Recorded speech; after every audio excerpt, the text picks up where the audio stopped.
I'm going to do is go through. I have a roll, and I'll do a roll call, and we'll establish that we have a quorum, and then I'll run through the normal formalities, and then we'll go to the approve the minutes, approve the agenda, and then we'll go to Tucker Holland, and then we'll work through the rest of our agenda. So why don't we do this? I'm just gonna, Peter, this is Gary. I'm having trouble signing in. You're here. You just need. I can't cut on my computer. I can't seem to get you. It won't launch the meeting. It says you're on your iPhone and you have your video turned off. Okay, I'll shut off the iPhone. no, turn on your video, or Yeah, we lost him. Yeah, he was logged in with his iPhone. He needs to log in with his computer. Yeah. okay. Okay, so let me just go down the list of people, and they're in no particular order other than the order they appeared in Kathy's email this morning. Scott, are you on? Scott Ulm? No. Patty Deuster, are you on? Not yet. Gary Beller is trying to get on. We know that. Peter Kahn is on, and we know you've been reappointed. Lou Bisano, you're on. Here. Good. Do you know when I think you're 25. I think your 2025 is your expiration date. Whatever, when they notify me, I just stop in and see the clerk. Yeah. I think that's what on. Don Green, are you on? No. Pamela Swan, are you on? Yes, Okay. I'm on. And have you been sworn in, Pam? Oh, yes, I was sworn in February or March. Okay. And do you have any idea when your appointment ends? I'll have to look at the letter. Okay, but just drop us a line so we Okay. can sort of figure all this out. Bill Sherman, are you on? No, and Bill is going off at the end of this thing. Gene Briskman? Yeah, I'm here. Good, Gene, have you And I been? was sworn in last month. Okay, and just tell us what your expiration date is. have no Not clue. right now, yeah. I think Donna? 2024 maybe, or something like that. 2024, okay. I'm guessing. I don't. And the main thing is that for the people who were recently sworn in, who expire, the end of this month, we want to make sure they get reappointed in a timely fashion so that the next meeting, they will still be on the committee. Donna Martino. Yes. Yep, and Yes. you've been sworn in. Steve Perman, you've No, she been hasn't been sworn in. sworn in. I haven't been sworn in, Peter. Oh, Don has not been sworn in. Okay. No, Okay. until I arrive. I'll be there July 10th or 11th. Okay. Steve Perlman, you've been sworn in, right? Yep. Bill Gardner, I know has been sworn in. Ralph, you've been sworn in? Sworn in and good till the 30th. And I'm on island, so I will be sworn in for my next term, assuming I get a letter. Or maybe I'll just walk into the town clerk. Your letter, I think, may have said that you were supposed to get reappointed. So it might be in one letter. I don't know. And Patty Deuster's on now. Good morning. Good morning, Patty. You've been sworn in? Yes, Good. Okay, so let me just, I'm going to count up for a quorum purpose. We have 1, 2, 3, 4, 5, 6, 7, 8, 9, 10. So we're We're good. Well, welcome. Let me just run through the generalized rules here. We are using Zoom for this meeting, which allows us and the public to participate. Anybody who doesn't have their name up, I think everybody has their name up on their pictures. Anybody doesn't, put your name up because we will want to be able to recognize people by name who would like to speak and who are listening in. When you're not speaking, if you turn off your microphone, so we eliminate, the noise of my dog and other things in the background, that'll be good. I'll call on those who have raised their hands. You can, either physically raise your hand, or if there's a raised hand feature at the bottom, and I don't see there is, well, just physically raise your hand and I will call you. Or if you see somebody's hand raised that I haven't recognized, shout it out. In these meetings, I'll call on people who've raised their hands. Questions between people in the meeting should be directed through me to whoever it is you have the question directed to. We'll try to follow that, but I don't think it will strictly follow it, especially with Tucker, who will be addressing us. And I don't want to slow down anybody's questions to Tucker or his responses. So I'm the chair, maybe only for minutes more. And we now have a quorum, and the person anticipating on the agenda is present. And Tucker, I take it you can hear me as well? Yep. Good, okay. And just so you know, Gary's back on and Don joined us as well. Okay, so that gives us probably a world record for attendance at one of these Yes. meetings for quorum purposes. It's all because of Tucker. Exactly. So let's see. That done. You've all been welcomed. Meeting materials have been posted, the agenda, and I think the minutes that need to be approved have been posted. And I think we're about there. So welcome. Do I hear a motion to approve the agenda for today's meeting? So moved. Any second? Second. All in favor? Aye. Aye. Aye. Anybody opposed? No. Okay. Is there a motion to approve the minutes of the last meeting? So moved. Okay. Second. Second. And any discussion? All those in favor? Aye. Aye. Anybody opposed? Okay. We've had our membership count for quorum. Let's see, approve the minutes. New members, welcome. We can, I think toward the end of the meeting, we can introduce ourselves, but I want to get things running right now.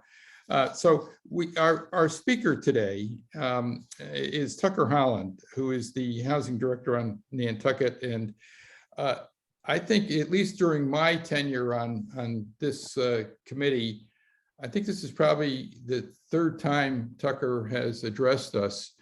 And he's just a font of information, but not only that, he is a very, very strong leader for affordable housing on Nantucket. And as they say, the proof is in the pudding, I guess. And there's a lot more pudding on Nantucket than the first time you addressed it. So with that, I could go into many other wonderful things, but the wonderful thing is he knows what he's doing and he can help us understand it. Well, thank you for that very kind introduction, Peter. And it's a pleasure to be back with you all.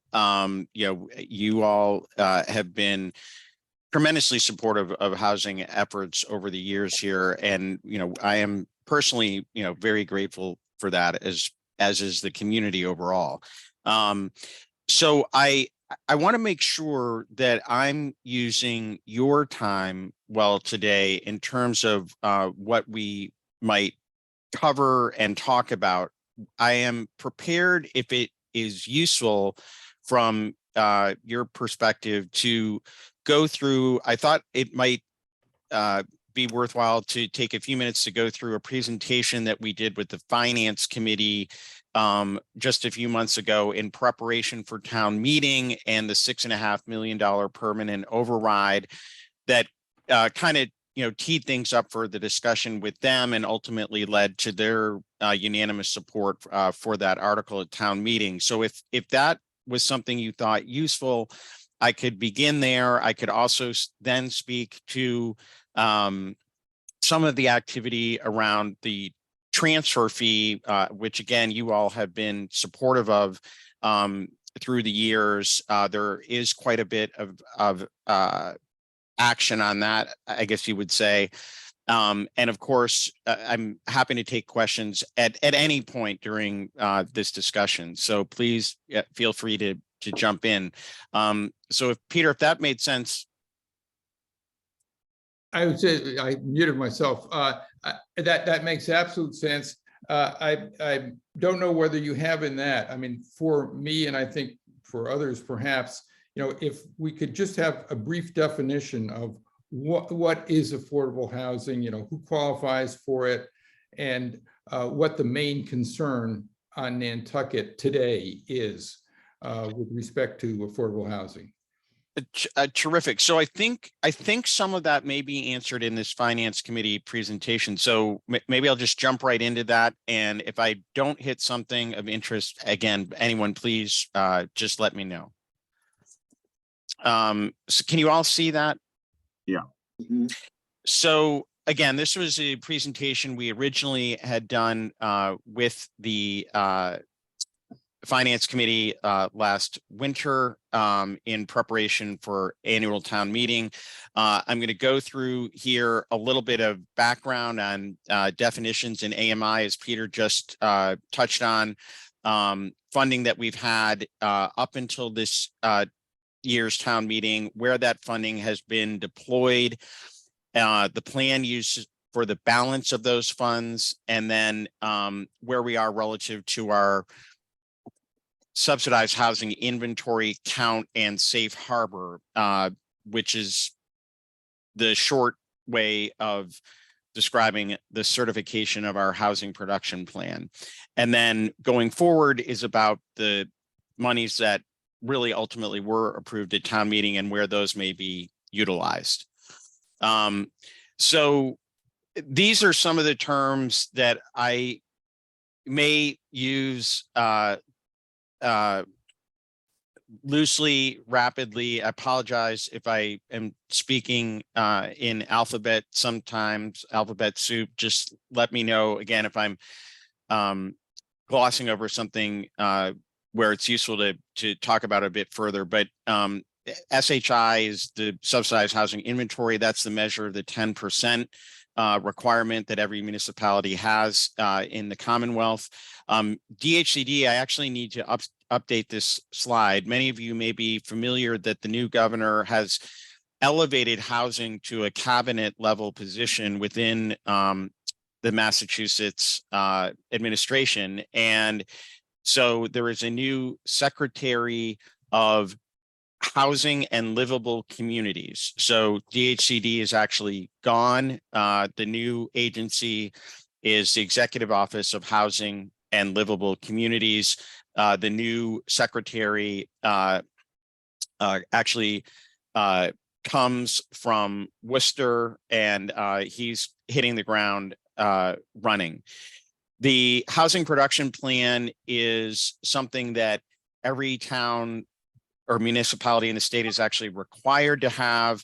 I would say the majority don't actually have one. We do have one.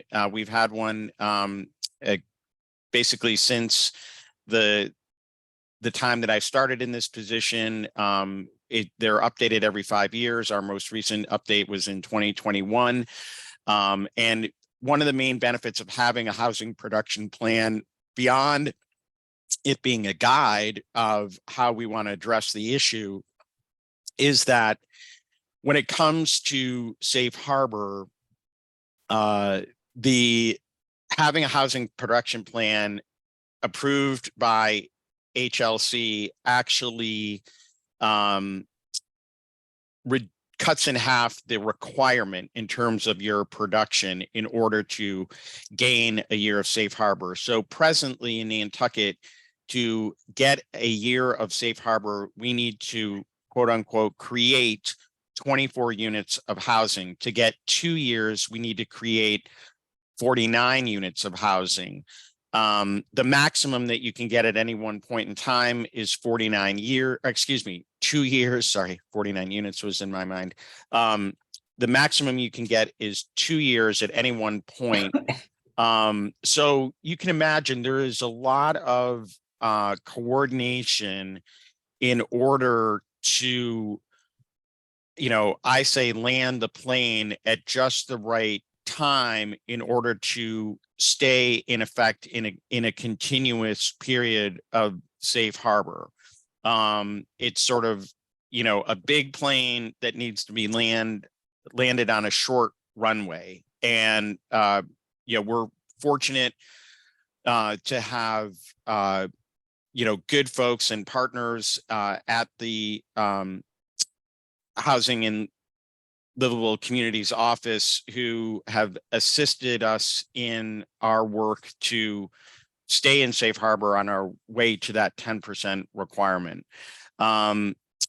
So safe harbor basically means that despite not being at the 10% requirement that the state has, the state does grant these small periods of safe harbor in the 1 to 2 year increments I described, if you are making good faith progress toward your goal. And I should say that when they say create 24 units or create 49 units, that doesn't mean build. It effectively means permit. And then you have a certain amount of time in order for those units to be built in order to continue to stay on your subsidized housing inventory.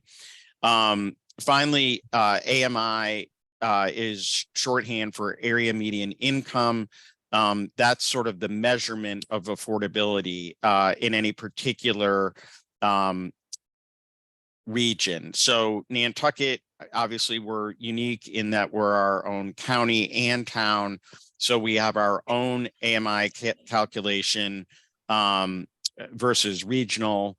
And we'll get into what that is on Nantucket, which presently for a family of 4, 100% AMI is a household earning $136,100 a year. So when you look at the federal definition of affordable housing, that really is talking about folks earning at the 80% area median income level and less. And depending on the household size, you can see what that household income threshold would be in order to qualify for what most people would consider to be affordable housing.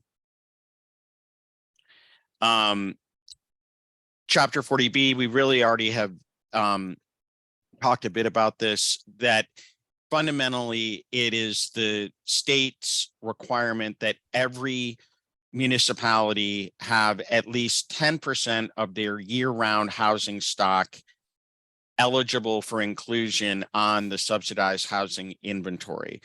I'll mention, that presently our 10% requirement is 490 units. So that is derived from census information where the US Census would determine a certain number of households of all types across the island. Back in 2010, that was roughly 11,000 total household units. Of those, they had made a determination at the state level that 4,896 were year-round homes. So that is where our 490 number comes from, is 10% of that 4,896 number. Obviously, there was a new census done in 2020, and the state is in the process right now of issuing what their determination of the number of year-round homes is, and therefore the new 10% requirement. So we will have a new requirement very soon. I would say in a matter of weeks. It's actually a bit delayed in coming out, but it will be interesting for Nantucket because if you think about the timing of the US Census in 2020, right in the heart of the pandemic, and the fact that the census, which is normally taken in the spring months of that decennial year, because of the pandemic, the federal government had extended the period over which the census was taken to October of that year. If you think about where people are during that period, it may well be that our year-round household determination increases materially because so many folks would have been residing on Nantucket during that time. But we will know with certainty. I mean, really, any day is what the HLC office is telling us. So this is a slide that talks about the funding, that up until this most recent town meeting, and we'll get into that in a little bit, that voters had supported toward housing since 2019. In total, it was almost $70 million. The first big chunk came in 2019. The article that commonly we refer to as Neighborhood First, a $20 million citizens article to fund housing, and the CPC first, the first of two $5 million bondings came that year, in addition to some other supplemental funding. The pandemic year, there was very little financial activity that the town took on, understandably. Robust support, began again in 2021 and again occurred in 2022. I might reflect for a moment. Peter, in his introduction, sort of reminded me, how far have we come? I recall when I first got involved in this work, I kind of looked, the first thing I did was look around and kind of said, well, what kind of funding do we have to work with? And I think the Affordable Housing Trust had $250,000 in the bank. And I said, well, that's not going to get us very far. So it happened to be fairly late in the budgeting season for the town, but I had gone before the select board and said, well, just, give us something that says, this is a serious issue and you're taking it seriously. And I had asked for $1 million. And I remember standing up at a public meeting, and Bobby DaCosta, who I respect a lot, was the chair of the board at the time. And he started the meeting by saying, we might as well vote now. I'm completely against this. And I said, well, it's awfully hard to pull a rabbit out of a hat without even a hat. And to his credit, he said, okay, I'm listening, and kind of went on from there and ended up doing a 180 and saying, we'll give you the $1 million. Just tell us where you spend it, or where you're going to spend it before you spend it. And I said, no problem. So, from sort of humble beginnings, we have come a long way here. This slide goes over where the funds have been deployed to date. I'll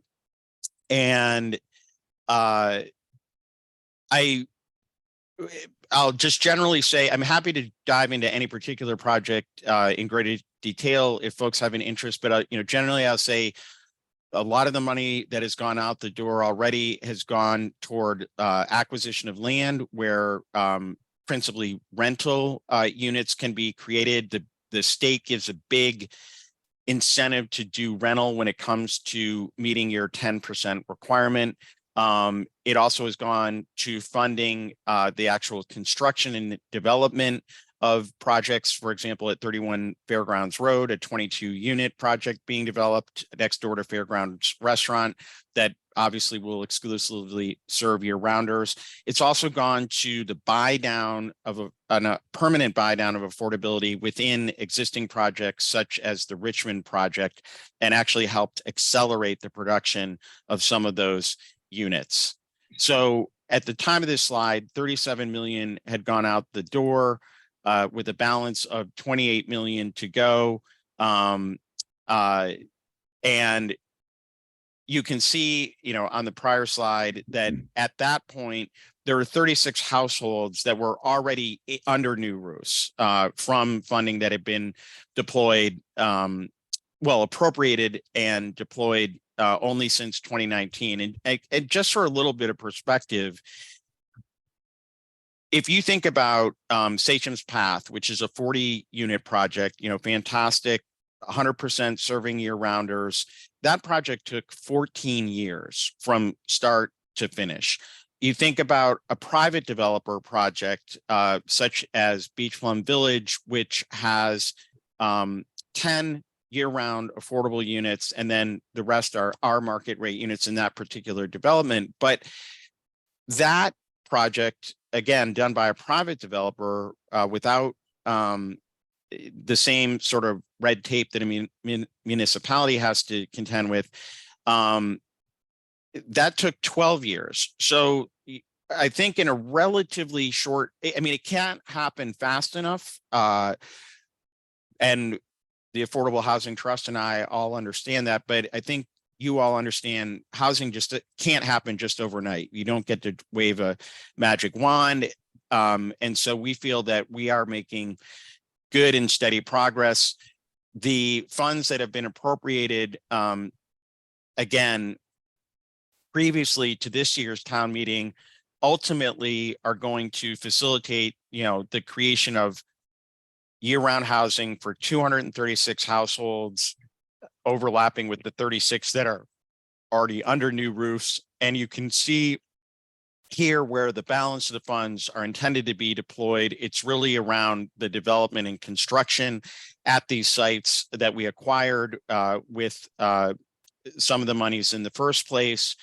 And you'll note that the top item here is the Fairgrounds Road project, a 64-unit project, which is planned adjacent to the public safety facility. That project was delayed significantly by neighbor lawsuit, even though it was town and community supported at multiple town meetings.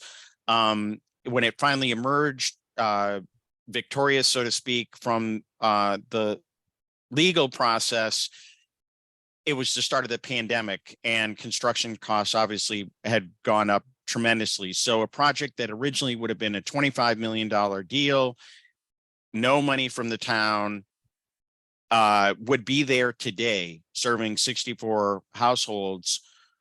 Because of the legal delays, now is a $50 million project. And the developer had turned to the town to say, we think we can organize the other 18 million that in increased cost, but we need the town to participate here. So that's what that line item remains for. And the good news is they were able to get additional subsidy awards, and this project is likely to begin next spring. So anyway, this is where the balance of the funds previously appropriated are intended to go. And what this has allowed is, as you can see, with respect to our 10% requirement, we weren't doing a lot for a number of years, even though the 40B requirement has been around since the late 60s. And in recent years is where we really began to jump up. We, I think when I first got involved, that we were around 2% toward the 10% requirement. We now are at 6.7%. We have 332 units on our inventory, and we are in a period of safe harbor that will continue until December of 2024. Again, our 490 number is going to get reset here, but barring how materially that number might change, we have a path with we have a path and a pipeline with what we have already acquired and the monies that we have available to us to get to that 10% within the next 3 to 4 years. So once we're at the 10%, then we really control our own destiny in terms of 40B goes. So going forward, this is where we discussed with the Finance Committee the planned uses for the $6.5 million permanent override, which, as you all know, ultimately passed town meeting with strong support and also passed at the ballot. So obviously, we want to ensure the achievement of our 10% requirement. We have planned uses for the previously approved funds that we, in terms of subsidy for different developments, that we think will largely get us to where we need to be, but we know construction costs, remain very challenging. And so this new $6.5 million basically will make sure we have what we need in order to see through those projects at Orange Street, Vesper Lane, Bartlett Road, and other locations.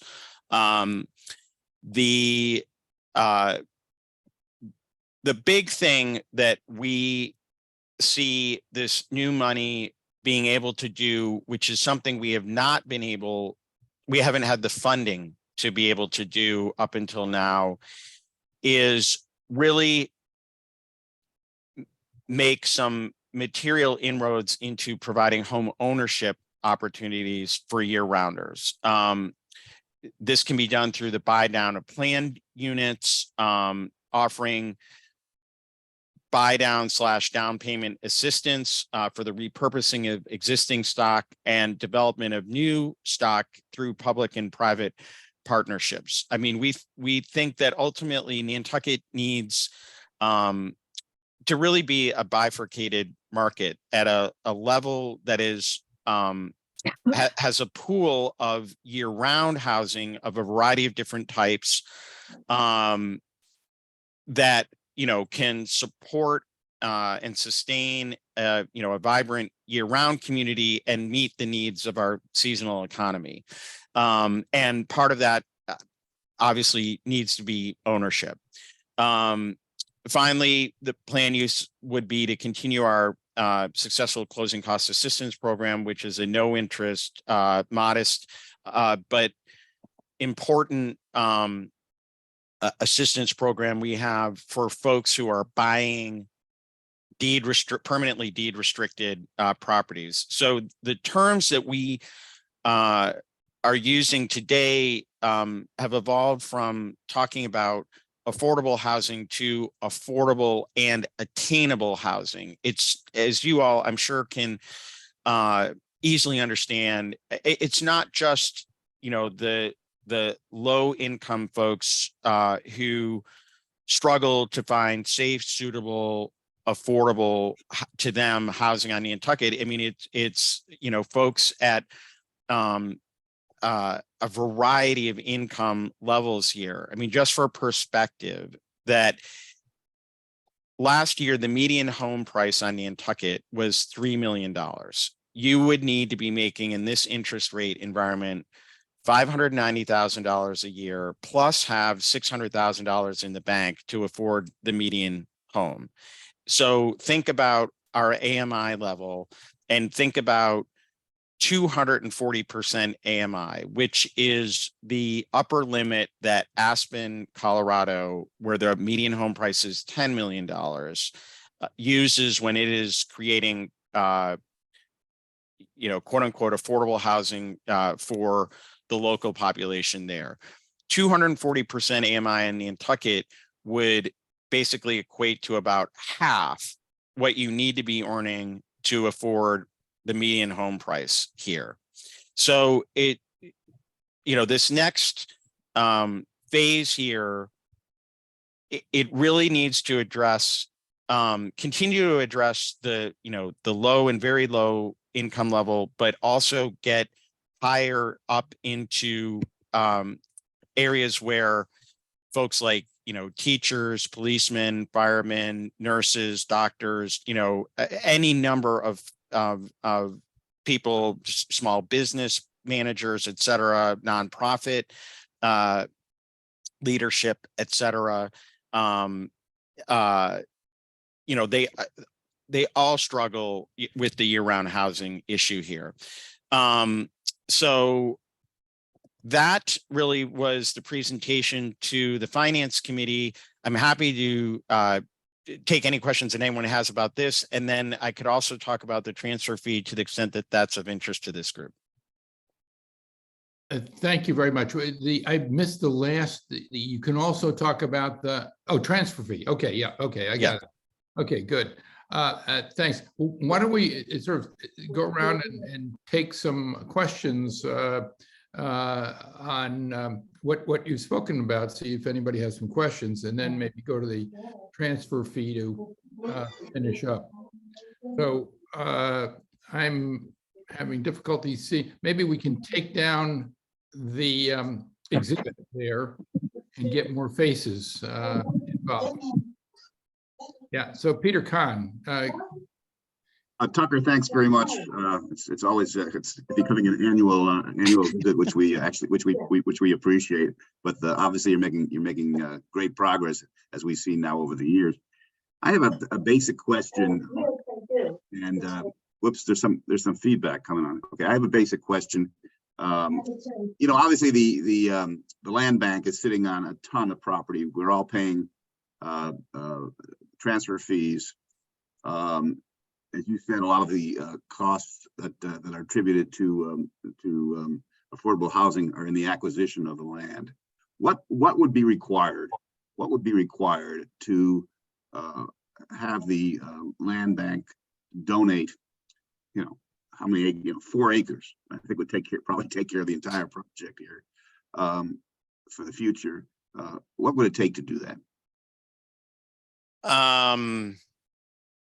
Trying to think of the correct way to answer this question. I think well, at a technical level, Peter, they can't just donate land like based on their legal authority and so forth. But what they could do, if they chose to do, is the type of stuff that the land bank on the Vineyard, the only other land bank in the state, has regularly done over there, which is to really coordinate in a helpful way with housing entities over on the Vineyard, where they have on the Vineyard done, and I believe it's 15 or more joint projects at this point, where an example sort of is, there's a 10-acre parcel, and housing, like the housing folks may want to do a project where they really only need the 4 acres that you described. The land bank there has facilitated the acquisition of that property, putting a certain valuation on the 6 acres that will then be conservation land, that lowers significantly the cost of the land for the housing part of the program. Maybe even on the Vineyard, there's not a lot of sewering. So in the Vineyard, they also may allow the septic to go onto the conservation portion, and they obviously significantly reduce the cost of the housing project by being helpful in that manner. Our land bank folks have certainly talked about wanting to be helpful. They have done one thing at our request with regard to when we purchased the property at 135, 137 Orange Street. There is a parcel on the corner of Orange Street at 141 Orange Street. It's at the corner of Orange and Dave. And with limited resources, we said we can't justify buying that parcel, but we really would like to have an easement over that for drive pedestrian access out onto Dave Street. So that for traffic flow, it would make our development work a whole lot better. And, we strongly encouraged the land bank that this was a way that they could be helpful. And so they stepped up and acquired that parcel. It wasn't necessarily something they otherwise would have been looking to do. But they paid for the majority of that parcel. We paid our share for that easement area that we needed, and they're going to create a small park there, which is a community benefit, but also would benefit the neighbors who will be residing at 135 137 Orange. So we've tried to encourage the land bank to get more involved in this area. 53% of Nantucket is in conservation organization hands today. That's not including town-owned land. And I think there are a number of folks who are starting to say, like, what is the end game here exactly? Less than 4% of the island, as I understand it, is still developable. And so I certainly would welcome, the evolution of thinking there on how. That's a tremendous responsibility. They have tens of millions of dollars coming in every year. And I think there's a role for them to play that's still in their lane, but that could help with this issue. And I, encourage them to continue to think about what that could be. Okay, well, I appreciate that. I happen to be one who would support that. And I think our group can have this on its agenda to discuss. And if we come to the determination that we want to be supportive, I think we ought to try to work with you to try to figure this out, because obviously, as you say, this it's obviously having an effect in Martha's Vineyard. It could have a significant effect here, and there's just a lot of land sitting out there that could be used. Yep. Okay. I think it's fair to say this is a political issue that I think has come before the town meeting before, about 4 years ago, where I think Arthur Reed had a proposed article to, I think, share the money, that transfer fee, I think, and put part of that transfer fee into the affordable housing, and it was voted down. I may not have that exactly right, but just to clarify there, Peter, so it was not Arthur. Arthur had proposed taking 2/3 of the short-term rental revenue and dedicating that to housing. But it was Brooke Moore at the time who proposed what you just described, taking 1/4 of the land bank revenue and having that go to housing. And the land bank folks did not want to do that at that time. Just one last point. There are obviously a whole host of ways to do this. That may not be quite as painful to them, at least Right. And so I think that ought to be investigated. It's going to take a lot of, some serious deep dive, but we'll talk about it and then see what comes of it and maybe come back to you. Yeah. Also, I just mentioned my internet keeps cutting out. So if you see me not making appropriate responses, it's because of that issue. And fortunately, Peter Kahn doesn't seem to have that issue. So hopefully he will keep things moving as I'm sitting here wondering, what was the answer to that question? But don't answer it again. I think I know the answer, and it's basically just correcting my faulty history. So Kathy, you had a question. Yeah. Yes, Tucker, thanks. First, can you send a copy of this presentation for us so we can include it in our minutes? Absolutely. Okay, thank you. And then I'm questioning on the other some of the incentives and subsidies side of things, because obviously building new places, as you've already said, takes a very, very long time, and you get lawsuits and everything gets very complicated. Are there any plans in place for incentives and subsidies? And I'm thinking of obviously I'm involved in the short-term rental work group and things that we've seen in other towns, and that includes where there's actually engagement of the short-term rental community to incentivize them or anybody to provide year-round housing for people instead of using their home for a short-term rental. There are many families who've reached out to me and said, I wouldn't want to necessarily do that all the time, but I know next year we won't be using our home, and, is there a way to do that? So those would be kind of quick fixes. Those kinds of things to get people in houses that are already there, or incentivize people to use them for different purposes. So what's your involvement and what's your feeling on going forward on those things? Yeah, so thank you, Kathy. So a few different thoughts there. So we, following the approval of these funds by town meeting and the voters at the ballot, the chair of the Affordable Housing Trust and I, Brian Sullivan, met with the finance director with basically these sorts of questions about what can these funds be utilized for or not. And we're working through that with the finance director, with town council, and with bond council. One of the things that we ultimately want to be able to do with these funds is to use them for bonding. They obviously could go a lot further, and we need to understand from bond council what is permissible or not. And typically they're looking for a permanent deed restriction. And so the type of program that you were just talking about there is an area that we need to get guidance from them on. Obviously, if we're using the 6 million for that, without the bonding, it's going to go a lot quicker. And there are a number of different things we obviously want to try to do. We talked about ownership opportunities a moment ago, but that the type of program you're talking about is something that we are looking at and investigating whether it's possible and how far we could get with funding that we have available.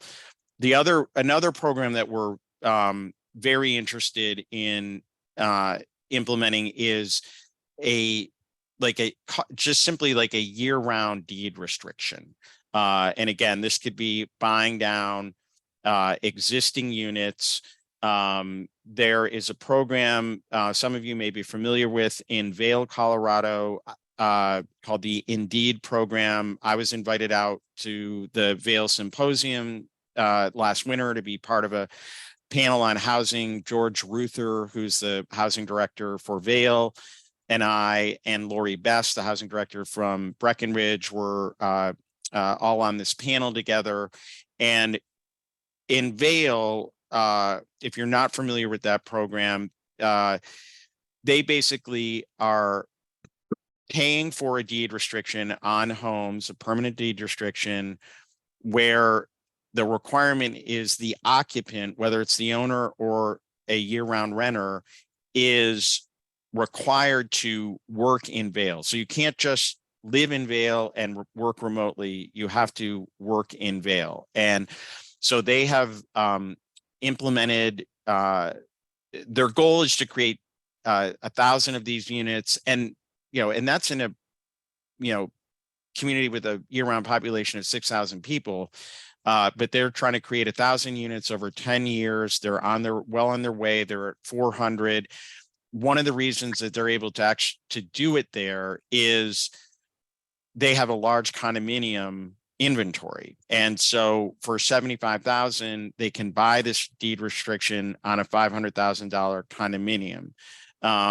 And, frankly, that's one of the things that, where we see opportunity with regard to the forthcoming Surfside Crossing development, that we applaud the developers coming out more recently this spring and saying that they see the best version of that particular development being 75% year-round or more. And so if it can be serving the year-round community, we think that type of product could be very helpful to have here. It's something that we have very little of, as you know, on Nantucket. Did that answer your question, Kathy? Yes. And then, I guess the other thing I heard about, and I don't know if you mentioned it and I missed it, is where the land would be owned by somebody like the town or by whoever, and then the homes could be built on it and they would be leased. So the land would be leased for 99 years and then you don't have the price of the land is excluded from the purchase price. Is that something you're doing too? Exactly. So, there's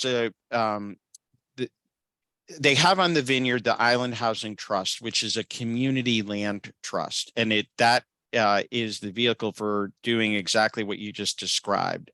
You can imagine that the cost of the dirt is such a major component of owning a home here, so that where you may have folks who can afford a reasonable mortgage of 800,000 or 900,000, let's say, but when you then factor in the land and so forth, it becomes unaffordable. So we're in the process right now, and you're going to start to hear a lot more about it, but of forming a community land trust, which, as you described, Kathy, the land trust would own the land, take that out of the equation. The homeowner would own the home, and it would permanently be in the year-round family. So that is another tool that is in development here. Good. Thank you. Ralph, you're next up, and then Scott. Thank you very much for your presentation, Tucker. And I have a question and then a comment. The question is, you said that AMI will be recalculated for Nantucket based on the most recent census data. Do you have any projection, a guess of what the AMI will likely be? Thank you, Ralph. So just to clarify, so the AMI gets recalculated every single year. And generally speaking, it goes up. Obviously, inflation was significant this last year, and so I would expect that our AMI calculation may go up, something on the order of 5 or 7%. I really can't give you a great prediction on AMI, but I think that you may be referring in part in your question to the calculation that gets reset following the census is our 10% requirement, the number of year-round homes that we have on the island. And that is going to be a difficult one to, like, the pandemic is such a wild card in trying to predict that calculation, because if we hadn't had the pandemic, I probably would have, bet $1 that our year-round housing number actually would have gone down between 2010 and 2020. But because of the pandemic and where people were physically residing when the census was taken, like the US Census measures something called occupied homes, and our occupied homes number went up by 1,400. It isn't a straight translation to those are year-round designated by the state, but if that's sort of an indicator that our number is likely going to be going up, but it would be difficult for me to predict exactly how the state is going to make the determination. Okay, thank you for reinterpreting my question. And the comment is, I was struck by the figure you gave that only 4% of the island is developable. And if that's true, then that's not just the typical market forces of being a resort. That means that it exerts incredible pressure in addition on the cost of property, and the corollary is a significant pressure squeeze on affordable housing. So that leads me to agree with Peter Kahn and his statement that we really have to figure out a way to collaborate with the real ownership of the majority of land and the on the island. It's just, to me, it's something, it is just an impossible solution. You can't go against 4%.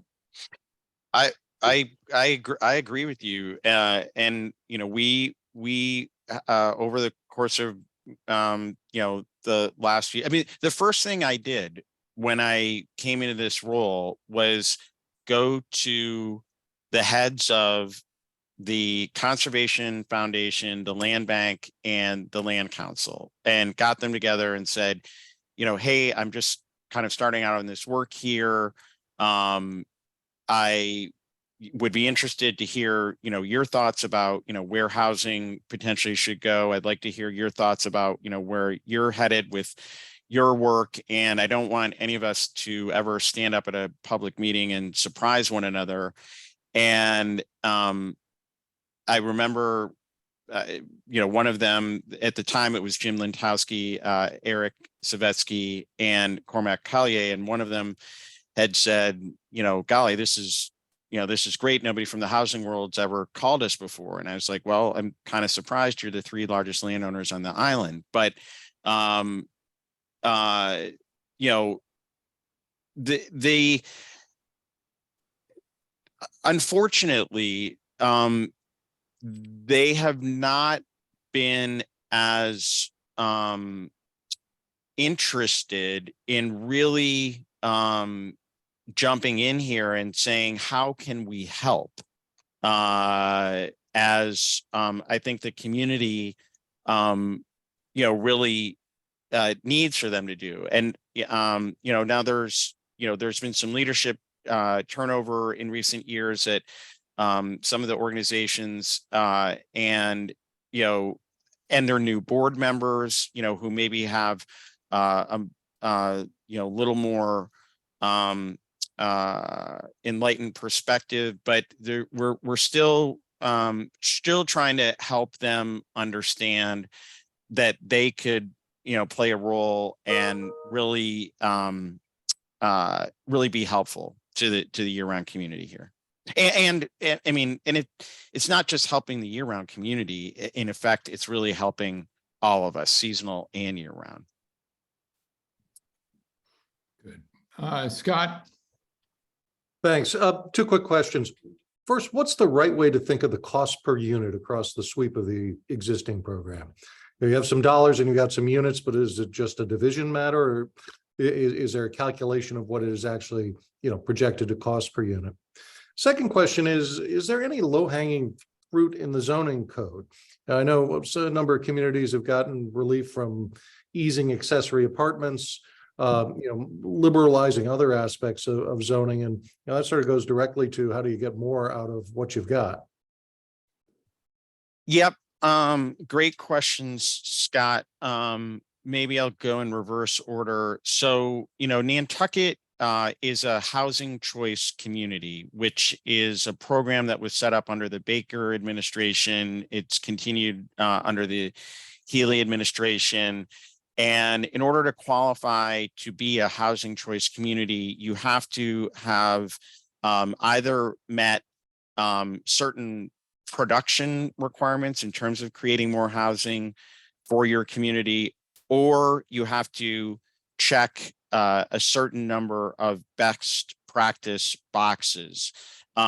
We actually do both. We meet the criteria both ways. So we already have in our zoning code a number of things that the state would actually like to see other communities do. We have multifamily by right. We have, ADUs. We have the provision for the workforce housing, rental community, and homeownership communities. So, some would say that, we have some zoning incentives that would in other places maybe even be more effective than here. There's just no getting around when you look at costs here that having affordable and attainable housing requires, some kind of subsidy. And so to your first part of your question about how do we look at the, like, what is it costing to create an affordable unit? So in the case where we have bought down affordability within some existing projects, like such as the Richmond project, we're recognizing some of this is dated and, costs have changed and so forth, but we generally, had been paying around, 100 to 200,000 to acquire that permanent affordability. That number is going up. Like, it's probably going to end up, more in the, $400,000 to $500,000 range. Like particularly when we're talking about single family homes, going forward, if we're repurposing existing stock. So does that help, Scott? No, that's responsive. And, in the context of Nantucket, those are great numbers. Yep. Yeah. Hey, Gene.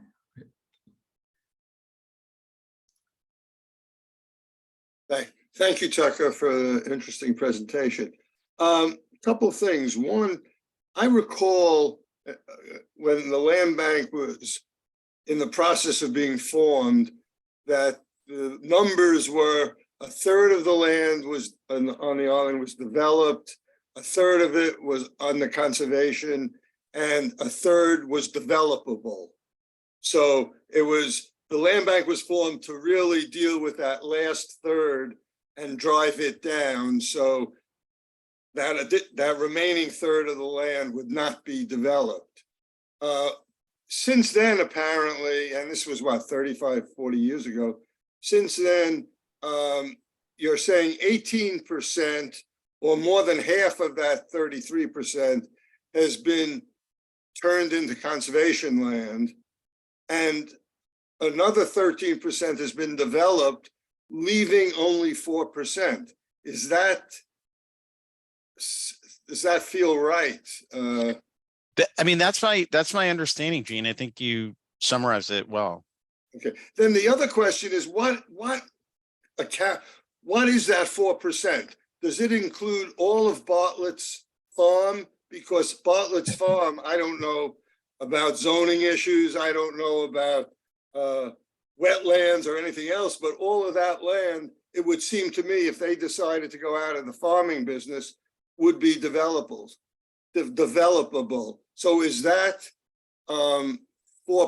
is that land included in the 4%? As far as you know? Well, so I'm going to tell you what I know, but I don't take this as gospel, and I'd want to double check this, but I believe that Bartlett's farm, at largely anyway, is under conservation restriction from a prior deal with the land bank. That's only a small portion that they were going to develop, or they threatened to develop it, and they got $6 million from either the town or the land bank to put an agricultural easement on that property. And I think that money was used to fund the retirement of Phil and Dorothy, largely. But would it be possible to use that same thought and maybe acquire a portion of their land for affordable housing purposes?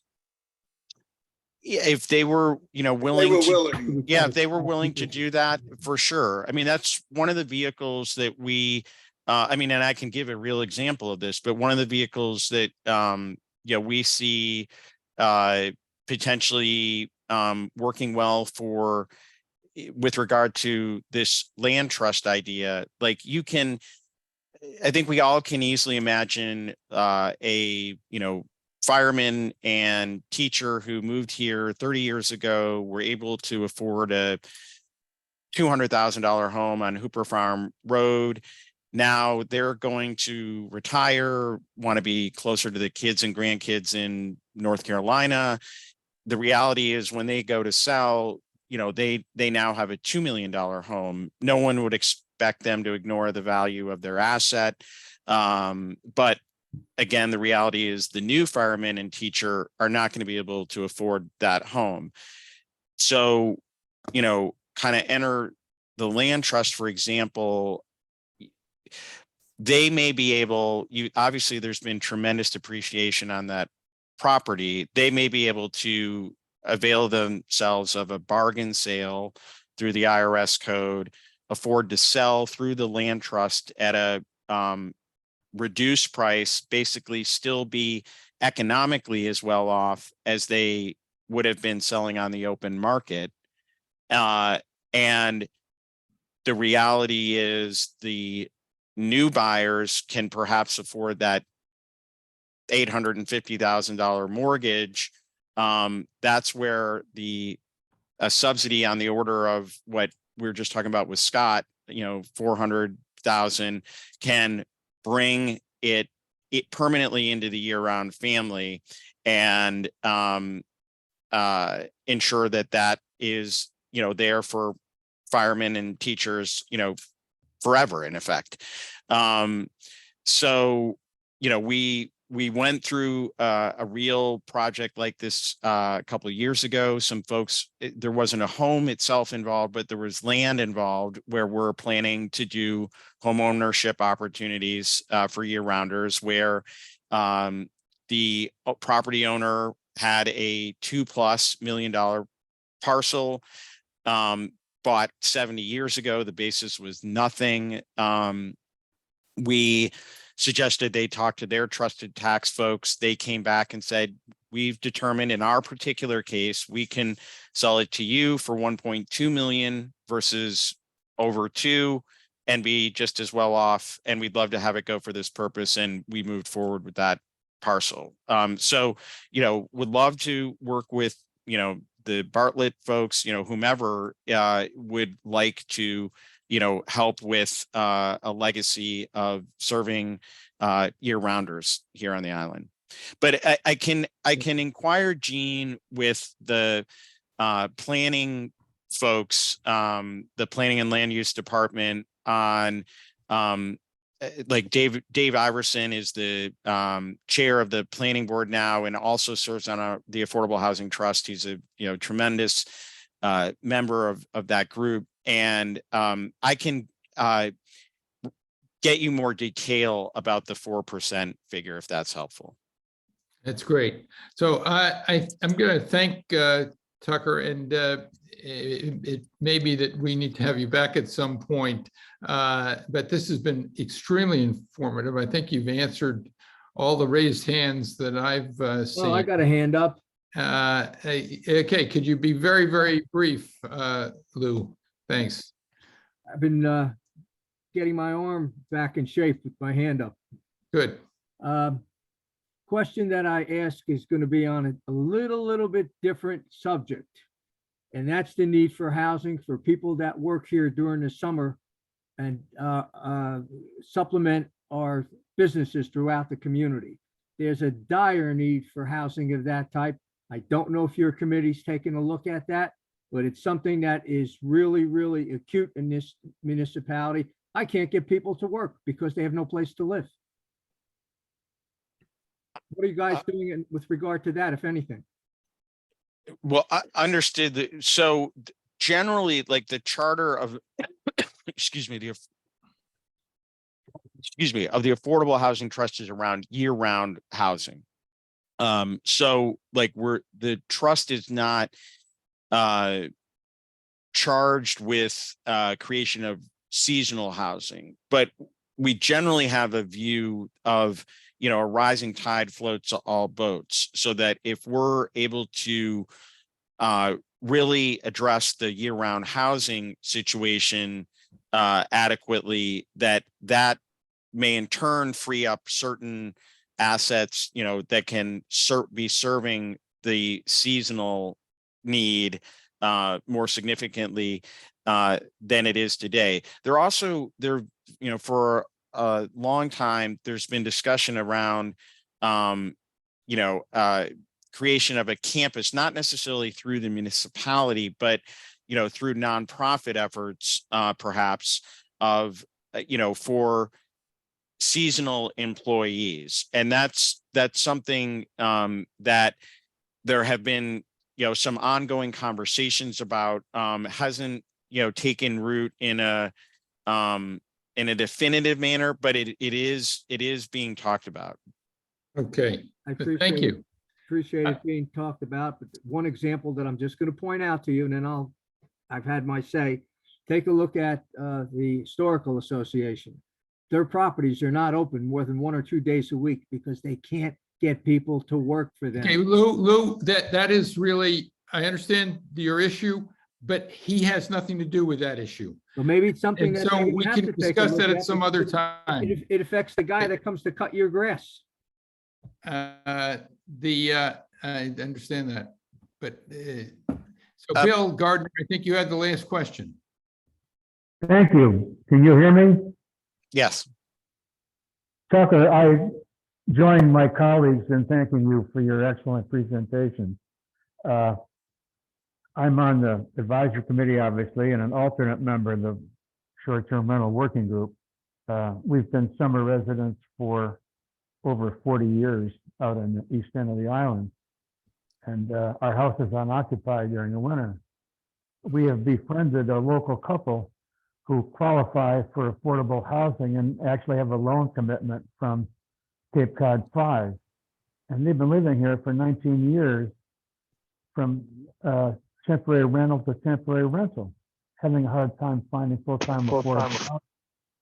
Now, they qualified for the Covenant program. I haven't heard much about the Covenant program, but they unfortunately had someone who promised them a Covenant home and then a prefab to be built on the second lot, and he took their money and took off. Are we still using the Covenant program? Is it available to people? Thank you for your question, Bill. I mean, that's troubling to hear that story. So the short answer is yes, the Covenant program is still around. It's a program technically of the Nantucket Housing Authority that is run by Housing Nantucket, which is a local private 501c3, obviously geared toward housing. Okay. So thank you now. Thank you very much. If anybody has additional questions, then there's no stopping you from getting in touch with Tucker directly or asking that we have another session on affordable housing in the future. But we have these other important business items that we really have to get to today as well. And people probably want to go outside at some point. Tucker, thanks very much. Congratulations on what you've done, and the future looks, pretty positive. It seems to me, if I have a takeaway from this, we know what we need to do, and it's a matter of the political will and the money to actually get it done. And we're making some progress in those directions. We're making good progress. In effect, we have a good portion of the money we need, and now it's really deploying it in the most efficient and effective way that we can. And let me just thank you all again for the opportunity to be with you. Great questions, and I always look forward to spending time with your group. So thank you. Great, thanks a lot. Peter Kahn, would you take us into short-term rental working group? Just a little background. Peter is our representative to the short-term rental working group, and Bill Gardner is the alternate. And I know that they spent a lot of hours on this, and it's drawing to conclusion potentially next Tuesday. And we need to make some decisions here and give Peter guidance as to what he should be doing with respect to that conclusion. Then basically, we need to give him the best advice we can give him based on the facts we know today. So Peter. Thank you. Let me try to be brief here and concise. Following two very lengthy meetings in the last 2 weeks, the group has basically come to consensus on a straw vote of 7-2, in which we are in the we are in the minority currently. All right, so I want this, and these are the items of consensus. Let me give you those, and then I'll tell you why we are in the minority. The short-term rental group will recommend likely that dwelling units owned by corporations shall not be eligible to receive a certificate of registration for STRs. In other words, there would be no ownership in corporate ownership. Second, that there will be a limit of short-term rentals of one property per registered individual. There will be no short-term rentals allowed in affordable or attainable housing where there is a deed restriction. There will be short-term rentals in apartment buildings, multifamily dwelling units, and townhouses will be limited to 4 weeks per year. And here's where we get to the key part, though, for purposes of us. There will be during the height of the season, during July and August, there will be a maximum of 9 rentals during that time period. In other words, if you are an SDR owner, you have you can rent 9 weeks. That's probably what their total is, or you can. But the bottom line is you can rent a total of maximum of 9. Everything, by the way, I should say, that currently exists is grandfathered until there is a sale or transfer of the property. Sorry, let me just get this. All right, the key is that when there is such a transfer of the property or sale of the property, then the ability to rent at the height of the season will be brought down to 4. You'll be only allowed to have 4 rentals during the height of the season, during the total 2 months of July and August. That will apply across the board to all non-residents. Residents, however, will be allowed to maintain the 9. We had a lot of, all right, so there is the grub, there's the what I call the discrimination. There, we had been led to believe that all along that residents and non-residents were going to be treated equally. In the last 2 weeks, a group of residents, so to speak, on the board have decided that under the guise of affordable housing, which, by the way, I see no connection directly to affordable housing and the STRs, only in the most limited way, in the idea that to the extent that there might be a house available under $2 million that might otherwise be converted to, these houses are not likely to be used as short-term rentals in any event. That said, I argued vigorously that under the U.S. Constitution, under the Dormant Commerce Clause, this would be unconstitutional. We've talked, I think, a little bit earlier in the year about the fact that there is a Fifth Circuit case out of New Orleans that basically articulates this. There's also now a Ninth Circuit case out of Santa Monica. I unfortunately unfortunately I'm the only lawyer on the group, and of course now they want an opinion of town council, which actually is arguably a step in the right direction. Unfortunately, town council in the past have been pretty wishy-washy on this. This is not exactly up his alleyway. Furthermore, he's in Italy on a cruise. I spent the last 2 days with Peter Halley's help, sending him some detailed emails as to why he ought to weigh in on this at this point and make it clear to the group that they're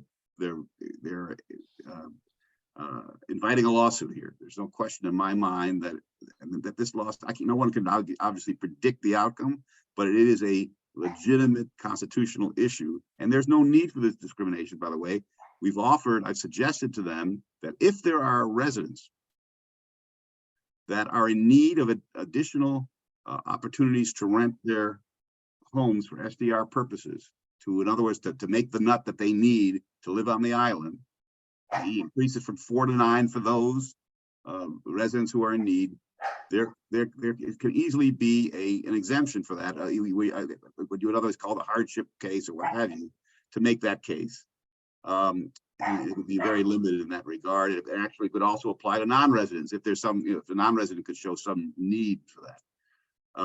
In any event, bottom line is we're going to have another meeting on Tuesday. There was a straw vote taken to have this thing pass. You only need 7 votes, so I'm not all that confident that our position is going to be accepted. I'm going to try. I'd like your thoughts on 2 things quickly. One, should we hold? I mean, should we hold to this? And this is an important. I mean, to me, it's an important principle. It's not just this issue, but you know, it's this is a slippery slope. If we start caving in and being treated differently across the board on other issues where we're 85% of the taxpayers in this community, I think we're making a big mistake. Second, I'd like the authority of this to go forward and try to speak with. There's another member of the group who I think, 1 or 2 who I think might be considered their vote. Let's put it that way. I'm not confident, but and to be able to talk to them. But I want to obviously have in my back pocket the understanding that we are not, you know, they want unanimity. They're anxious to have unanimity.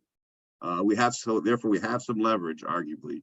I also want an understanding of that I can use that. So Peter, that's very important. Yeah.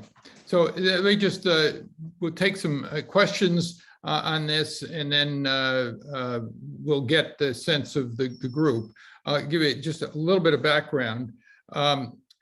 In this short-term rental debate that's been raging on the island for what, 3 or 4 years now, the one position that this group has taken in the past is basically, you know, the island voters are to decide what they want to vote to do with this, but the resolution ought not to discriminate against non-voters. We are the non-voters. And if you think about that position, and you decide anything you want, but whatever you decide ought to apply equally to year-round residents as you would have it apply to non-residents. It's kind of a golden rule proposition. Do unto others as you would have them do unto you. And that makes people look more carefully at what they're doing and hopefully reach an outcome that is equitable to all and not just to the group of people who have the voting power. And so I agree with Peter that this is a very important principled position that we should continue to take. Now, the sort of opposite part of this is the following. Frankly, with the exception of this one provision, and Peter, tell me if you agree, with the exception of this one provision, I don't think we have any particular argument with the short-term rental proposal that the group has worked hard for a long time to come up with. And so we're sort of down to this one small provision. And I frankly would like to see Peter be able to be in a position to see if we can push this over the line. But with some flexibility, perhaps if we think that unanimity gives the whole thing at the end a greater chance of passing at the town meeting in the fall, and there will be a special town meeting in the fall to consider this, that they give him the flexibility to use his good judgment. I think he has good judgment to make the right call and perhaps make a record that this is that if indeed it doesn't go exactly the way we'd like it to go, that this is a real problem. And it's pretty easy to spell out why, because and I think. Oops. Oh, no. There goes his internet. I'll take over here. Kathy, you want to respond?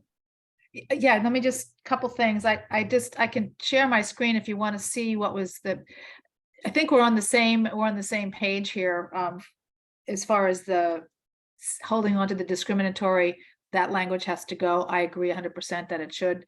And I think that the way you put forward to do that is probably a workable one. Take out all of the language, just say it is for turnovers without qualification on a new owner. But then what Stacy did, and let me just share the screen here. Let's see, pick one here. And is she put, when everybody can see this, this is the summary of what's there, and what you see in purple are things that people suggested. So what was suggested by Peter is here at the bottom, which is designating an agency to provide waivers. And I think if that is worded that way, then you could also say, well, somebody could apply to the one property waiver. Maybe there's a reason you need to do that. One of the things that was sent out by one of the members to everybody before the meeting was a whole bunch of scenarios of different kinds of situations people are in, and how would these new rules apply to them, which really makes it come alive. And there are endless numbers of situations. And so I think that since people have seen that it really is complicated, and that there may be something that's totally unfair that we haven't considered yet, just having an overall board or some way to apply for a waiver that anybody can apply for would probably take away the discrimination. It would definitely help the local people more, because it's pretty hard to have a hardship for a second home in most cases. But I think that would work for it. And as far as the unanimity, I do not believe that Act Now will ever vote for anything that the short-term rental work group puts forward. They're still stuck on accessory use and as the only way to resolve this. They are clearly saying that in the newspaper and so forth. So I think getting an 8-1 vote would be fantastic. And if it was written like this, we would definitely support that, because when I took the vote and I voted in support of the proposals, I was voting on the stuff with the purple in it, which isn't in the language yet, but that's what I thought we were voting on. So that's basically Peter and I are aligned in this. And there was one other thing I wanted to mention. Oh, good news is nobody submitted a citizens article again for STRs for the fall town meeting. They could have, but nobody did. So that's good news. Right, if I could just to clarify up for others, I mean, if you look in the middle here, you see the key language here is where it says if a property is sold after this bylaw, and then they talk about apply for the residential exemption based on it being their primary residence. That again, that's discriminatory. That's we don't want that, because that's right. It's exactly why it's discriminatory. And the second thing, and this is important, I forgot to mention this. Some are pushing for what they call a sunset provision. Okay, we'll do this. We'll have this discrimination for 5 years, and then it will end. Well, that doesn't fly. It's discriminatory at the outset. It's violative of the law, and we can't endorse that with the hope that it'll end in 5 years, and no guarantee of that at all. So.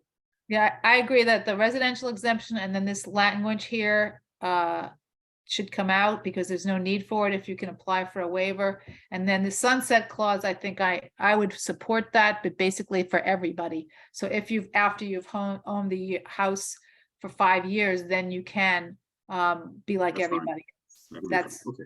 Yeah, I'm a little bit worried, Kathy. I think I probably cut out because my internet problems here in some part of whatever I was saying.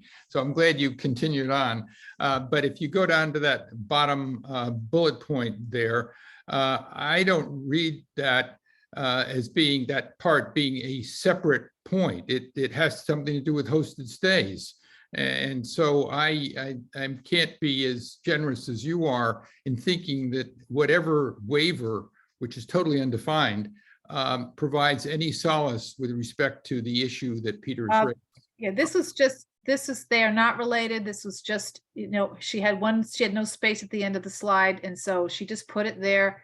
What we talked about was that possibly if that was some board could grant waivers, it would apply to the one STR only, as well. Apply across the board. Yeah, it would apply across the board. If somebody really needed an exception and they could prove that it was a completely unfair situation that no one had thought of, they would be able to do that. So that would take out the discriminatory language and replace it by a board that could look at waivers. Yeah. So anyway, are there other people who have comments on this or questions? Otherwise. Yeah, Gary? Yes, Kathy, you can take down your thing. Right, Kathy. I'm trying to do that. Okay. Gary, yes. Gary. Anyway, my comment is basically, I agree with Peter's position. That's our position. It's always been the position of the advisory committee that, this unfair discrimination should not take place against the seasonal owners. And whether we call ourselves seasonal owners, but all taxpayers ought to be treated the same. And we ought to take the position that Peter has taken already is the right one. And certainly I would endorse giving him the opportunity to talk to some of the other folks on the committee and come up with some other changes that might be suitable for our position. But I wouldn't give in, because as I agree with Peter again, that once you start agreeing that it's okay to start discriminating, then it can happen on everything. I still am upset about the fact that seasonal people have to pay more for beach tickets than full-time residents. And it doesn't, it's not right, and it shouldn't be the case. So, but this is more important, certainly, to make the point. That's my comment. Good. Kathy, could you take that down? Because I can't see other people. Ralph's got his hand up. Yeah. Ralph has his hand up. Thank you. Ralph. First of all, I want to thank Peter and Kathy for being on this committee. I have great faith in you, and I know it's probably been a headache at some time. I thank you for your service, a lot of work. The question is, back to that slide, what is a cottage community, a college colony, and a hosted, whatever it was? Okay, all right, quickly, a cottage community is apparently like, I don't know if you're familiar with the Wade cottages, the old Wade cottages out in Sconset, where there's a series of small cottages, often not winterized, that exist on a property, on one property. If you read this rule, sort of the current proposal on its face, it might argue that the owner of that cottage community couldn't rent because there are multiple homes. This would exclude that. So that would be allowed. That would be allowed. Okay. And the hosted stay basically is where someone is renting a room out. In other words, the owner of the property is on site, literally on site during the course of the STR. That would not be covered. I need to take this. I'm sorry. And the other thing is the definition of a rental is the same as a turnover, is the same as an occupancy. So it's of any duration. Yes. Okay, thank you. Although this particular bylaw covers something called short-term rentals, which is defined under Massachusetts law as being what, under 30 days? Under 30 days and over 14, under 30 days and more than 14 days total of rental. Now, if you only rent for 14 days, you can do that free of charge. So no regulation, no registration, no nothing. If you anything over 14 days total rental, then you have to register. But you don't have to register if you're renting out for more than 30 days at any given time, right? So yeah. So long-term rentals. Most of the rentals are basically 1 week rentals now. The cost has gotten so exorbitant. Yeah, and so a 1 week rental would be covered because this 14 days or less has to do annually, not so one 14 or 13 day rental is not covered, or a series of 1 day rentals that add up to less than 14 are not covered. So there. Gene, you had questions? Yeah, Peter, when we saw each other the other day, we talked about situation that both of us have where we're not currently renting our homes, but in 2 or 3 years or 5 years, we may choose to. And what we talked about was that might have been restricted under the short-term rental activity bylaw. Is that still the case, or? This is something I want to try to clarify at our next meeting, and maybe Kathy can chime in here as well. My understand, I think you need to play it safe in the sense that if this goes, once this whatever goes forward, I intend to register, even though I have no intention of renting. Okay, so that so that my heirs or what have you there will not be a transfer. If there's no transfer of the property somehow, it just remains without a formal transfer, they're covered. If there's a formal right now, if there's a formal transfer, as I read it, if there's a formal transfer, then the new owner is limited. Every new owner will be limited to four for non-residents for 4 and for residents for 9. And so they will be discriminated against. They will be allowed to rent. Okay. Arguably they will allow to rent, but I think to be safe, you would want to register. Kathy, what's your thinking? So it gets further complicated. So they've actually clarified that you have to not only be registered with the state, which is basically free Well, I thought they dropped that. forever, but you have to register with the town because the Definitely have to town, register the town. right? And the town, you have to pay the $250 every year and register. And as long as you stay registered with the town, then you're grandfathered. So you fall under the grandfathering rules, which mean you can do whatever you have been doing. And your heirs can also continue to do whatever you have been doing. And they don't care that you didn't rent. Right now, it just says you have to be registered and you're grandfathered. So if you don't do that, then you fall under the new bylaws, just like anybody else. You can still register your home, but the grandfathering clauses don't apply. So so right now, really the grandfathering protects people who own more than one STR, for example. They can keep them as long as they want to.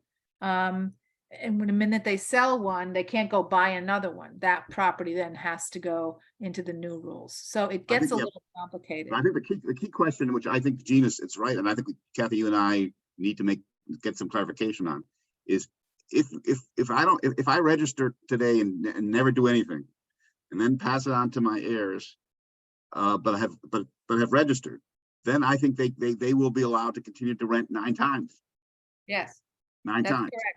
But if I don't register, and and there's no reason to, why should I be paying $250 for not doing anything? But but if I don't register, then and I pass it along, then they're going to be limited to 4 if this goes through. So we do need to get some clarification. But that's why I think it's safe. If you really want to play it safe, you'd register, you pay the fee. It's a pain in the neck. And you have to register with both the state and the I don't town? think you have to register with the state, Kathy. I think there's some confusion there. Maybe you do. Oh, well, you can't register with the town unless you've registered with the state. Okay. And that's a one-time thing, and it's free, and it takes a minute, and you never have to renew it. So it's You very. you do it online, or you have to? Yes, you can do it right now. Yeah, but the town registration is different. You have to fill out a form and pay an annual fee. And then you have to re-register each year under this bylaw and pay the annual fee again, and also give a report on what you did last year. These are all, we have no problem with these things, because it doesn't discriminate. It doesn't discriminate. It's a lousy rule, but we don't have. It doesn't discriminate. So everybody has to suffer. Yeah, we're very positive. We're very much in favor of the short-term rental regulation.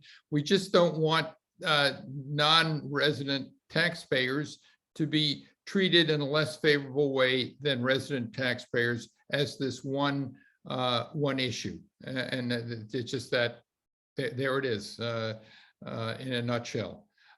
Anybody else have a question? I can't see everybody at once. Just speak up, or are we ready to give Peter the advice that he seeks? And what I propose, if I could just ask, those people who actually been sworn in to participate in just a show of hands or something, the proposal I propose is I propose that we advise our representative to take the position he stated previously. Yeah.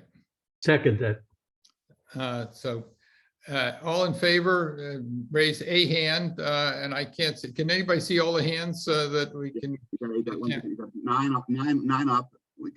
I don't know what Don. I don't know how Don is voting, or. Yeah. Anybody opposed? Unanimous. Any abstentions? Okay, great. Peter, go and continue to do the good work you're doing. And I do think that for the edification of the members or all who are both intelligent and can read, we should at some point circulate the correspondence on this legal issue. It's very limited on this legal issue, but this is a very dense area of the law. Yeah, yeah. Okay, I'll work with Kathy. I'll work with Kathy on that to get that out to the group. Yeah. Okay. Can I make one last before I have to run? I'm running late on something. I know on the agenda there's to be a vote for the new board, and I would propose. First of all, I intend to nominate Peter for a second term. I think he's done a hell of a job in difficult times. But I would suggest, since the new board doesn't go into effect technically until July 1st anyway, the new board needs to create its leadership, right? So I would suggest I would put off the vote today until the first meeting in July, at which time this group would elect its leadership. Okay, is that is fine with me, I guess. I think it wasn't on the agenda. I took it off. Oh, for I'm that sorry. reason. Okay. Oh, Okay, great. So we just need to set up our meeting schedule if we can. Well, we have one more very quick thing, and this is the PR committee. And what I suggest is, I know we have two people that are very, very interested in what I think is would be an important advancement of what we're doing, the formation of a PR committee. And I think we should basically approve their being co-chairpersons if they're willing to do that, and come up with a plan for us that might be presented at the next meeting, publicity PR plan. That would be Steve. That would be Steve Perlman, and who else? And Patty Dooster. Great. Okay. Do I have anybody? Is there anybody else that is interested in being on that PR committee, or you might, want to figure out what they're going to do and join at that point? Okay. So I think we have all those in favor of. First of all, Patty and Steve, are you willing to do this for us? I can't see yeses or nos, but I Saying yes. hearing nothing. Yes. I think we did it together about 10 years ago for the library dance committee. Oh, this is going to be fun. that's good. I'll dance to your tune. Go ahead. So I think all those in favor, anybody opposed? No. Okay, that's good. So now. Uh-oh. Cutting out again. Frozen again. He's frozen again. I think in his absence, at least. Are you back, Peter? Yeah, Okay. Go ahead. I keep sort of cutting in and cutting out, unfortunately. It could be this dog here. So the schedule, do we have a proposal on the schedule? I frankly don't have a proposal. Should we just go every 2 weeks from now and then modify as we need to? Yes, I think we should. Yeah. Agree. Can Okay. we be in person? Yeah, well, that's a good question. I would like to see that with the ability to Zoom, so if maybe someone can, Kathy, if we could check in with the town as to whether that trailer is available for us, or the police department. I don't understand why the police headquarters where we've met in the past is not available to us. But wherever there's Zoom capability, that would be great. Yeah, Yes, the capability, and they have to provide a technician for the duration of your meeting. So, Yeah. so I'm assuming that we would start the 8th Yeah. of July, right? Yes. And Ooh, I can't do the 8th is Saturday. 8th is Saturday. I can do that. Yeah. We could also think about a workaround for this, where I think if we had a place with good internet coverage, we could all meet with our computers and therefore, have a virtual meeting where everybody can be seen online and all the rest of that. But let's put it this way. Our goal is to have at least one in-person meeting. And we'll try to figure out when we can best do it. I think we should invite Libby for our next meeting and then go from there.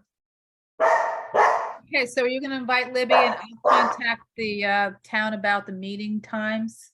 Yeah, and then, so just 2 weeks, it will be 2 weeks from this Saturday, from today, which whatever, I don't know what day that is, but The the 8th of July. 8th of July. Okay, good. I would just might like to make one comment. If the agenda for that meeting includes election of a chair, I think our advice to one another should be that that person's name should be Peter. That's The right. last name should be the last name should be Hallie. Let's make that very clear. It's Alphonse and Gaston. But anyway, that'd be fine. And so I guess here's the question for that meeting. Should this election take place first and then? Yes, Here, yeah, okay, and then we'll have her chime in right after that, if she's available that weekend. Good. Good. They'll also make the election go very quickly. Yeah, good. Okay, is there a motion? Anybody else? One other motion. I think there's one. I thought is the tribute to Bill Sherman on the agenda or not? It is. Yes. So So let me suggest this. Everybody in favor of a tribute to Bill Sherman, say yes, and then we'll figure out what it ought to be and share it at the next meeting and whatever. Okay. By the way, one other thing I want to make a warning. I got a call from from End Magazine. Brian Sullivan had recommended they talk to me because I was chair of this committee when we wrote a letter to the legislators in Massachusetts supporting the tax on the sale of property. So they interviewed me and hopefully it'll come out okay. I said, yes, our committee has always been for affordable housing. And we thought that that piece of legislation was a good thing. And we'll see what happens. Whenever I talk to the press, I never know what's going to happen, but that was our position then, and it's still our position now. So, Which press was it? End Magazine. Oh, End Magazine. Yeah. So Hope we have a nice sorry. picture. Hope we have a nice picture of you, Gary. Yeah. What I basically said was, we have this problem because there's no land available, and therefore we need to subsidize the local plumbers, carpenters, and workers. Otherwise, there's no place for them to live, to buy or rent. We'll see what it says. Okay, very good. Everybody have a good couple weeks. Motion to adjourn. Okay. Second. All those in favor? Aye. Oh, any opposed? Happy 4th of July. Yeah. Bye-bye. Everybody, take care. Thank you again. All shortly. Thanks.